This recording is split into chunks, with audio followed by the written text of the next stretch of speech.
అనగనగా ఒక అందమైన పల్లెటూరు గ్రామం ఉంటుంది. ఆ పల్లెటూరు గ్రామంలో ఒక ఆర్మీ అతను ఉంటాడు. ఆ ఆర్మీ వ్యక్తికి కొన్ని రోజులు సెలవులు రావడంతో తిరిగి అతడు ఇంటికి వస్తాడు. ఏరా నాన్న, ఎలా ఉన్నావు? చాలా రోజులయ్యిందిరా నిన్ను చూసి. నువ్వు చాలా బాగున్నావని నేను కోరుకుంటున్నాను. నువ్వు ఇంకొన్ని రోజులు ఉండి వెళ్దులే, కానీ చాలా రోజులు ఉండురా ప్లీజ్, దయచేసి నా కోసం. అలాగే అమ్మా, నేను వారం రోజుల వరకు ఇంటి దగ్గరే ఉంటాను.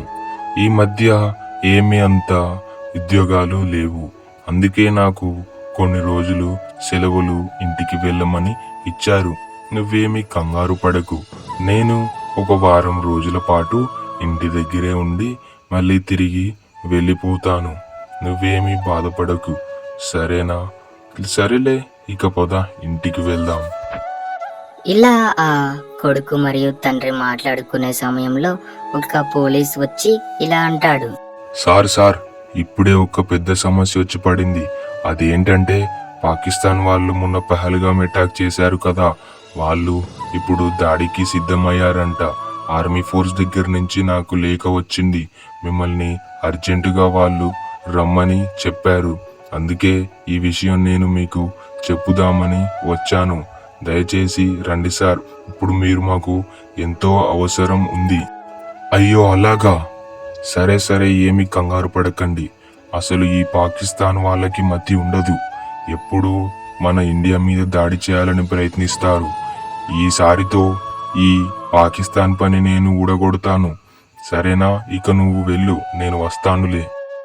అమ్మా, పాకిస్తాన్ వాళ్ళు మన భారతదేశం మీద దాడి చేయడానికి సిద్ధమయ్యారంట.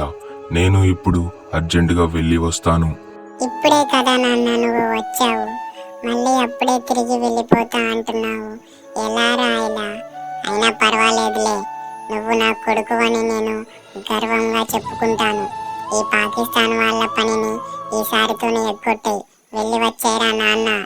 ఇలా ఆ ఆర్మీ వ్యక్తి వచ్చిన వెంటనే సమాచారం రావడంతో ఈ ఆర్మీ వ్యక్తి తిరిగి మళ్ళీ తన బార్డర్ దగ్గరికి వెళ్ళిపోయి ఎలాగైనా పాకిస్తాన్ వాళ్ళని చంపి పాకిస్తాన్ ఇంకోసారి మన భారతదేశం మీదికి దాడి చేయకుండా ఉండాలని ఎంతో కష్టపడి వాళ్ళని కాల్పులు చేస్తూ వాళ్ళ గుండెల్లో భయాన్ని పుట్టిస్తూ చాలామంది ఆర్మీ వాళ్ళని పాకిస్తాన్ వాళ్ళని చంపుకుంటూ ఇంకోసారి మన భారతదేశం మీదికి మరియు మన భారతదేశం జోలికి వస్తే ఒక్కొక్కరికి మామూలుగా ఉండదని ఈ ఆర్మీ వ్యక్తి వాళ్ళకి మంచిగా బుద్ధి వచ్చేలా సమాధానం చెప్తాడు.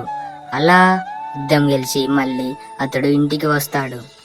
అమ్మా, నీకు ఒక శుభవార్త. అదేంటంటే పాకిస్తాన్ వాళ్ళ పనిని నేను చూసుకున్నాను.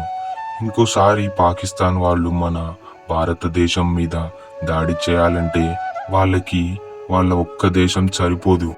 అలాగా నాన్న, అదిరా, ఇలా ఉండాలి నా కొడుకంటే.